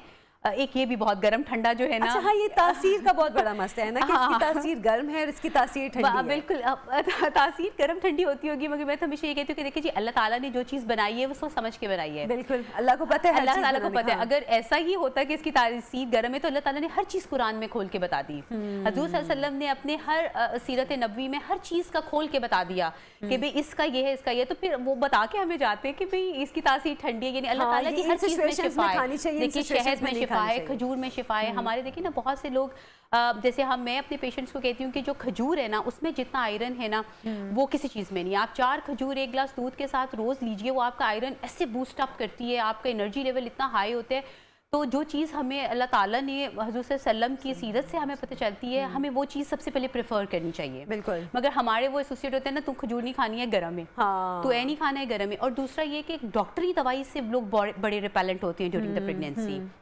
खास तौर पे सासें जो होती है ना, बच्चे ने कुछ हो गया तो तू जिम्मेदार है। अच्छा, माँ भी इसमें कुछ कम नहीं करती है, वो कहती है नहीं नहीं नहीं, हाँ, ये ना करना, फिर ससुराल वाले कहेंगे माँ ने ऐसे खिला दिया। Since I have joined the company, तो इसमें मैंने खुद भी, क्योंकि जाहिर है मेरा तो सारा जो पिछला एक्सपीरियंस है 17-18 इयर्स जो मैंने गुजारे वो एलोपैथिक के साथ ही और उनमें, तो अभी मैंने खुद पे रिसर्च की है। इसमें हमारा है लसानी का शरबत फुलात प्लस। अच्छा, it's a complete organic product. वो यहाँ पे नहीं है पड़ी हुई, जिसमें स्पेशली फीमोफर भी है for the females pregnancy related. मगर मैं एक जनरल कम्युनिटी में बात, क्योंकि देखिए आप अब बच्चे हैं, बड़े हैं, हमारा आयरन इंटेक इतना नहीं है। बिल्कुल ऐसे। दूध भी जो हमें मिल रहा है वो खालिस नहीं मिल रहा। और एक हमारे अब टेट्रा पैक्स आ गए हैं अल्लाह के फजल करम से, तो वो भी मतलब कि उस तरह से मुझे नहीं लगता कि खालिस दूध हमारे घर में बहुत से घरों में अवेलेबल नहीं है। बिल्कुल ऐसे ही। और बहुत से लोग जो हमारी लोअर सोसाइटी है वो तो उसको अफोर्ड भी नहीं कर सकती।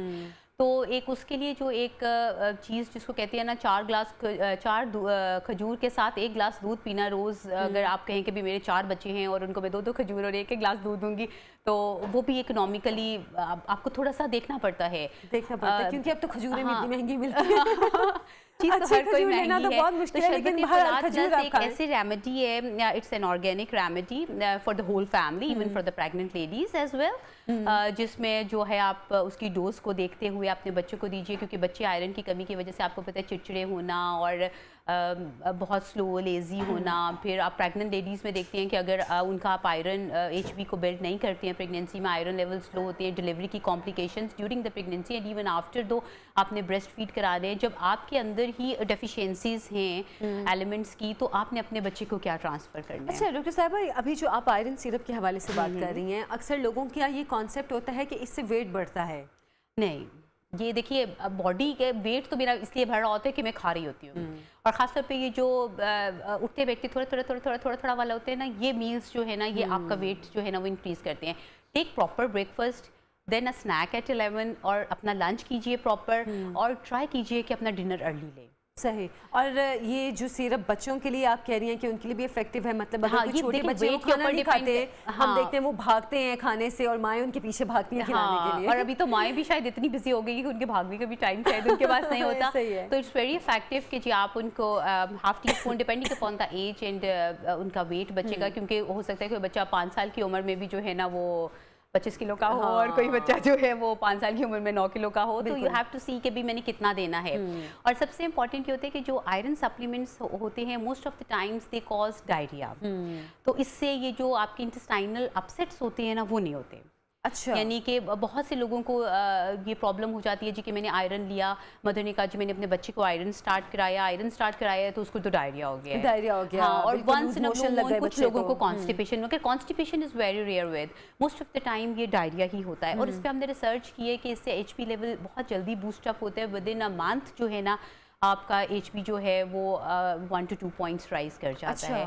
और जब आप अपने बच्चे को स्टार्ट से एक अच्छी हेल्दी मतलब कि देखिए बॉडी के अंदर जो हमारा हीमोग्लोबिन है वो ऑक्सीजन कैरिंग जो है ना हमारी बॉडी की एक कैपेसिटी जो है ना उसको इन्हांस करता है। जब आपकी बॉडी में ऑक्सीजन कैरी नहीं होनी, ATPs नहीं बनने, आपका एनर्जी लेवल ही लो रहने, तो फिर बच्चे ने क्या लर्न करना है, बिल्कुल ऐसे और क्या करना है। और इसी तरह से प्रेग्नेंट लेडीज़ हैं, हमारे वर्किंग मैन हैं, डाइट तो मेरा ख्याल है कि बहुत ही कम लोग हैं कि जो बैलेंस डाइट लेते होंगे। बिल्कुल, हम लोगों में से अक्सर लोग नाश्ता स्किप कर देते हैं, ये लंच स्किप कर देते हैं, या फिर रात के खाने का टाइम नहीं मिल रहा तो लेट नाइट खाते हैं। खासतौर पे जो वर्किंग लोग हैं जी 4 बजे टाइम मिला तो 4 बजे खा लिया, 4 बजे नहीं मिला तो चलो ठीक है 6 बजे ही खा लेंगे। और ये चीज़ें जो है ना थोड़ी सी हमें इनको देखना चाहिए अपनी लाइफ में, क्योंकि जो हेल्थ है ना, it's the most precious thing. अगर आपकी हेल्थ नहीं है ना तो कुछ भी नहीं है। ऐसे ही है, ऐसे तो इसमें तो कोई बाकी वो वाली बात है। होती है कि देखिए एजिंग एक ऐसा फैक्टर है जिसको आप डिले तो कर सकते हो, प्रिवेंट नहीं कर सकते। अच्छा। तो एज लॉन्ग एज जब क्योंकि देखिए हर चीज जो है ना उसने डिके तो होना है, बिल्कुल जाहिर सी बात है, डिके तो हर चीज पे आना है, हर अरूज का सवाल है, आपके हुस्न और जवानी का भी सवाल है, और वो सवाल रहना है, वरना तो हर अरूज के बाद सवाल और सवाल के बाद अरूज आना है। मगर ये जो आपकी सेहत है इसका बहुत ख्याल रखना चाहिए, क्योंकि आप अपनी अगर हेल्थ आपकी अच्छी है ना तो आप अपनी एजिंग को डिले कर सकते हैं। और अगर आपकी सेहत अच्छी है तो आपको जिंदगी की हर चीज का मजा आता है। मजा आता है। आपकी सेहत अच्छी नहीं है तो आप जितने मर्जी पैसे वाले हों, जितना मर्जी आपके पास नेमते हों, आप उनका जायका नहीं महसूस कर सकते। ऐसे ही है कि आप उसका मजा नहीं ले सकते। अच्छा डॉक्टर फीफा, ये कुछ आपने जो शानदार और दूध से भी रखे हुए हैं, इस हवाले से भी हमें बताएं, क्योंकि अब सर्दी का मौसम है, बहुत लोग, आज बारिश तो हो गई है लेकिन मैं भी बीमार हूँ अभी भी। हाँ, लाहौर में तो वैसे भी आपको पता है बारिश से पहले तो स्मॉग का बहुत इशू था, और सीजनल के लिहाज से जो है ना तूत्सिया प्लस मलट्ठी जो सिरप है ना, ये लसानी का ब्रांड है, और लसानी ने फर्स्ट टाइम जो मलट्ठी है हमारी नानी दादियों के ज़माने से वो बड़ा घर में बना के हमें, मुझे आई रिमेंबर के जी दादी होती थी तो वो बना के देती थी, ये बच्चों को सारों को इसका कावा दो तो जी सर्दी नहीं लगेगी और इनका गला ठीक रहेगा और ये सारा। तो बिकॉज 2 डेकेड्स से जो है ना लसानी फार्मा हमारी काम कर रही है, और बड़ी रिसर्च के बाद हमने अपना ये ब्रांड सिरप तूत्सिया प्लस मलट्ठी जो है ना इसको लॉन्च किया है, और सक्सेसफुली ये मैनी इयर्स हो गए अब तो इसको मार्केट में। तो जैसे थोड़ा सा जैसे इरिटेशन तो मेरे घर में भी हर वक्त बड़ा होता है। और इट्स वेरी इफेक्टिव। और अब ये आप सीजनल उसके लिहाज से लीजिए, जैसे कफ होती है, और बहुत से वो होते हैं वर्किंग लोग होते हैं जो कि कहते हैं जी कि जितने भी हमारे एलोपैथिक कफ सिरप्स हैं उनमें थोड़ी सी सेडेशन होती है, तो थोड़ी ड्राउजी होना, थोड़ा सा लो वर्किंग कैपेसिटी और ये सारी चीज़ें होती हैं। तो इन सिरप्स में ये है कि ये दे आर कम्प्लीटली ऑर्गेनिक, तो इनमें ये सेडेशन का या इस तरह के कोई इफेक्ट्स नहीं होते, और ऑर्गेनिक होते हैं तो ये लोकली एक्ट करके बहुत सूदिंग। अच्छा हाँ, ये बात आपने बड़ी अच्छी की है कि अक्सर जो सिरप्स होते हैं, खासतौर पर जो कफ सिरप्स होते हैं, उसके बाद आपको नींद आना शुरू होती है, ड्राउजी फील करना शुरू कर देते हैं, तो इससे कोई ऐसा इफेक्ट नहीं होगा ये नहीं, इससे कोई इसमें sedation, because this is totally organic. तो इसमें हर्ब्स हैं सारी, तो कोई हर्ब्स ऐसी इसमें है नहीं कि जिससे आपको सेडेशन का वो हो। और वो तो जो दूसरे सिरप्स होते हैं उनमें सेडेशन होती है, उससे आपकी वर्किंग कैपेसिटी भी लो हो जाती है और आप थोड़ा सा बड़ा डाउन फील करते हो, और अगर आप नहीं सोते हो तो फिर हैंगओवर, सर में दर्द हो गया है और वो सारे इफेक्ट्स आते हैं। तो इसमें आपको जो है ना उस तरह की कोई साइड इफेक्ट्स और जो शानदा भी मलट्ठी का ही है। हाँ, जो शानदा भी मलट्ठी का है, and it's very very pleasant taste. और ये तो मेरे बच्चे तो ऐसे ही रोज़ ही पी लेते हैं, even it is good for the kids as well. मतलब मेरी बेटी है और 3 इयर्स की, तो हमने तो उसको भी दे देती हूँ। अच्छा, मतलब हाँ, सबसे ज़रूरी चीज़ ये होती है कि बच्चों के लिए क्या ये चीज़ फ़ायदेमंद है कि नहीं है। अब जब ये सब एलोपैथिक नहीं आई थी और बहुत ज़्यादा प्रोडक्ट्स नहीं होती थी, या बहुत से लोग बिलीव भी नहीं करते थे, इवन तो अभी भी बहुत से लोग इन्हीं रेमेडीज़ पे और जो ये है ना इन्हीं चीज़ों पे बिलीव करते हैं कि जी मैं ये काढ़ा बना के बच्चे को दे दूँ, शहद चटा दो इसको रात को सोते हुए, इससे हो जाएगा। तो उन लोगों के लिए ये वो कहते हैं ना प्री फॉर्म्ड प्रिपेयर्ड एक चीज़ है। तो ये आप in a cup of tea, in a cup of warm water, या आप ग्रीन टी में किसी भी चीज़ में इसका एक साशे लीजिए फॉर द एडल्ट्स, और kids depending upon the age half sachet भी ले सकते हैं, और इससे बड़ा सूदिंग इफेक्ट होता है। इवन हमारे प्रोफेसर्स बहुत इसको यूज़ करते थे। वैसे भी अब तो आजकल सर्दी का मौसम है, और जैसे हम बात भी कर रही थी कि अब तो वैसी बीमारियां तो ऐसे आपके सर पे खड़ी होती हैं, आपको फ्लू और गला खराब या खांसी छींके तो ऐसे आती हैं कि फिर एक दूसरे डर भी जाते हैं कि डर बहुत ज़्यादा आ जाता है कि शायद ये क्या हो रहा है, कोविड तो नहीं है, और फिर आप भागे डॉक्टर के पास। तो बेहतर होता है कि आप पहले जो है ना वो इस तरह की रेमेडीज़ यूज़ करके देख लें, बिकॉज जितना ज़्यादा हॉस्पिटल एक्वायर्ड इन्फेक्शंस अभी हमें कोविड में देखने को मिली है ना, शायद कभी भी इतनी नहीं थी, क्योंकि एक गया है वो पूरी फैमिली को ले गया है। सही है। तो you have to see these things कि भाई जो हमारी हर्ब्स हैं, जो ऑर्गेनिक प्रोडक्ट्स हैं, क्योंकि हम बाहर की प्रोडक्ट्स को ऑर्गेनिक जी ये फलानी चाइना से आई है, it's an organic product, it's online और जी ये मिल रही है, तो you have to purchase it. तो अपने लोकल ब्रांड्स को ट्राई कीजिए, अपनी लोकल चीज़ों को ट्राई कीजिए, ये बहुत बिल्कुल। और जैसे मैं भी यही बात करी थी कि हमें अपने लोकल ब्रांड्स को प्रमोट करने की बहुत ज़्यादा ज़रूरत है। डॉक्टर फीफा, पहले मैं आपका शुक्रिया अदा करना चाहूँगी, आपका बहुत शुक्रिया, इतनी ज़बरदस्ती ब्रांड्स के, इतनी ज़बरदस्ती प्रोडक्ट्स के साथ आप हमारे प्रोग्राम में आई हैं। और ये तमाम प्रोडक्ट्स ऐसी हैं, जैसे डॉक्टर अफीफ़ा भी बता रही थी, कि आप बगैर किसी खौफ के और बगैर किसी डर के इनको इस्तेमाल कर सकते हैं, चाहे वो स्किन प्रोडक्ट्स हैं, चाहे वो प्रेगनेंसी से रिलेटेड प्रोडक्ट्स हैं, वेट लॉस के हवाले से हैं, या फिर अब ये जाहिर सी बात है खांसी बुखार का मौसम चल रहा है, तो इस हवाले से शरबत तूत स्याह भी है और जो शानदा भी है। इन सबको आप बगैर किसी खौफ और ख़तरे के अच्छा, तूतस्या प्लस मुलट्ठी। हाँ, तूतस्या, there are so many brands in the market जो कि तूतस्या के नाम से बना रहे हैं, बट तूतस्या प्लस मुलट्ठी is the brand of Lasani. अभी मैं ब्रेक में भी मैं इस्तेमाल करती हूँ, मुझे भी बहुत ज़रूरत है। डॉक्टर विभा, बहुत शुक्रिया, आप हमारे प्रोग्राम में तशरीफ लाई हैं। और हमें अपने जो लोकल प्रोडक्ट्स हैं और ब्रांड्स हैं उनको प्रमोट करने की बहुत ज़रूरत है। जैसे बार बार हम एक ही बात करते हैं, हमें अपनी इकोनॉमी को स्ट्रॉन्ग करना है। इकोनॉमी को हम कैसे स्ट्रॉन्ग करेंगे? अपने लोकल ब्रांड्स को प्रमोट करके। तो एक छोटी सी अभी हम ब्रेक लेंगे और ब्रेक से वापस आएंगे, आप हमारे साथ रहिए।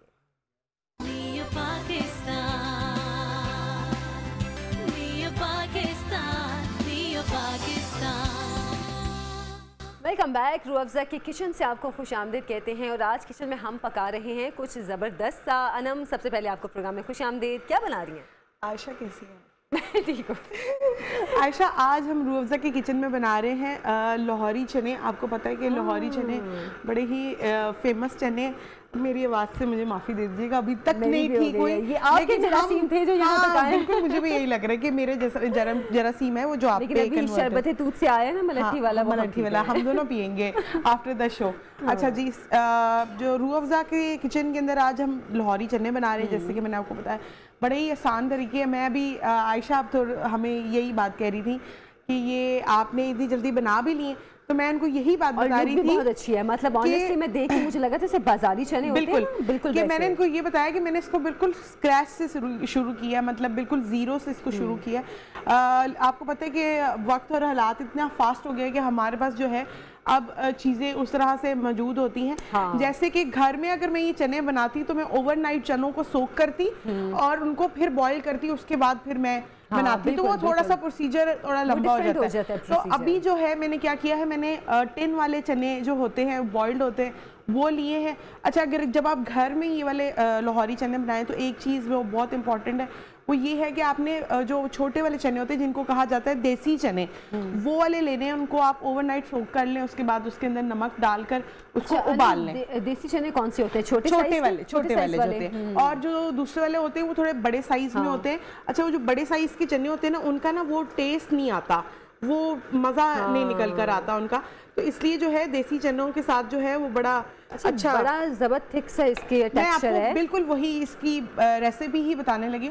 सिंपल चने कभी भी मसूर की दाल के बगैर नहीं बनते। अच्छा। इन चनों के अंदर मसूर की दाल भी मैंने ऐड की, तकरीबन 1 कप के करीब। इसके अंदर 2 टिन थे चनों के और 1 कप के करीब नॉर्मल साइज का जो ये वाला मेरा कप है, ये मैंने 1 कप लिया था दाल का। मसूर की दाल जो ऑरेंज वाली होती है, मतलब आप छोटा कप ले। हाँ जी, वो वाला कप लिया था। और उसको मैंने जो है, अब क्योंकि मेरे पास टाइम की शॉर्टेज थी तो मैंने उसको अलग से पहले बॉईल किया। जब आप घर में बनाने हैं आपने ये सारा प्रोसीजर जो है वो इकट्ठे करना है। सिंपल, पहले आपने तकरीबन 1 से 1.5 कप घी लेना है। घी के अंदर आपने ज़ीरा, सूखा धनिया, कलवंजी और मस्टर्ड सीड्स ये डालकर आपने लहसुन अदरक की पेस्ट के साथ उसकी गार्निश, वो थोड़ा सा उसको भुनाई करनी है। भून लेना है। जैसे ही वो हल्का सा भूनना शुरू हो जाएगा, भूनने के बाद आपने उसके अंदर ऐड कर देनी है जो दाल है। आपने वो कच्ची दाल ही ऐड कर दे तो ज्यादा अच्छा फ्लेवर निकल कर आएगा। मतलब बॉईल करके डाल दें या बॉईल के बगैर डाल दें? मैंने तो बॉईल करके डाली है, तो उसके अंदर जो है मैं अपना प्रोसीजर ही बता देती हूँ। तो मैंने वो बॉइल्ड दाल डाल दी, साथ में मैंने इसके अंदर जो इसका मसाला बनाया है, मसाले के अंदर इसमें गया है 1 प्याज नॉर्मल साइज का, 2 टमाटर दरमियाने साइज के लेकर उसके अंदर पानी थोड़ा सा डाल के उनको ब्लेंड कर लिया। उसके बाद मैंने वो जो ज़ीरा, सूखा धनिया, कलवंजी और मेथरे के अंदर उसको अच्छी तरीके से कुक किया। उसके बाद इसमें मैंने सारे मसाला जात ऐड करते, जो कि इसके अंदर गया था नमक, लाल मिर्च पाउडर, कुटी हुई लाल मिर्चें, सूखा धनिया और क्या कहते हैं इसके अंदर मैंने थोड़ा सा गरम मसाला ऐड किया था। डालने के बाद अच्छी तरीके से मसाले की भुनाई बहुत ज़बरदस्त होनी चाहिए।